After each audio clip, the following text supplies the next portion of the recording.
सावंतवाडी वेंगुर्ला दोडामार्ग या विधानसभा मतदारसंघात चौरंगी लढत होण्याची शक्यता आहे। त्यामुळे 3 वेळा आमदार राहिलेल्या दीपक केसरकर यांच्या समोर या निवडणुकीत विशाल आव्हान उभा आहे हे निश्चित आहे। विशाल परब, राजन तेली, अर्चना घारे परब हे दीपक केसरकर यांच्या समोर निवडणूक रिंगणात उभे ठाकल्यास या मतदारसंघात चौरंगी लढत होऊ शकेल। विशाल परब देखील येत्या 28 ऑक्टोबरला जोरदार शक्ती प्रदर्शन करीत आपला उमेदवारी अर्ज दाखल करणार आहेत। हजारोंच्या संख्येनं गुलाल उधळत या असं जाहीर आवाहनच विशाल परब यांच्याकडून करण्यात आलेलं सावंतवाडी विधानसभा मतदारसंघात तितका सस्पेन्स आणि तितकीच चुरस पाहायला मिळणार आहे एवढं निश्चित आहे। दीपक केसरकरांसमोर हे त्रिकूट उभं राहिल्यास दीपकबाईंना ही निवडणूक वाटते तेवढी सोपी जाईल असं नाहीये।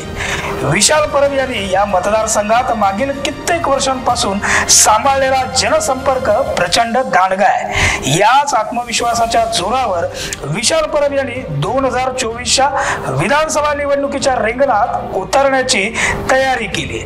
मागील काही दिवस शांत राहिलेल्या विशाल परब यांनी मात्र 28 ऑक्टोबर रोजी उमेदवारी अर्ज दाखल करणार असल्याचं जाहीर केल्यानं दीपकबाईंसमोरचं आव्हान मात्र वाढलंय। श्रद्धा आणि सबुरी बाळगणाऱ्या दीपक केसरकर यांच्या समोरील हे आव्हान अजून किती विशाल आणि अतिविशाल होणार हे पुढील काही दिवसातच स्पष्ट होईल। तुर्तास धन्यवाद।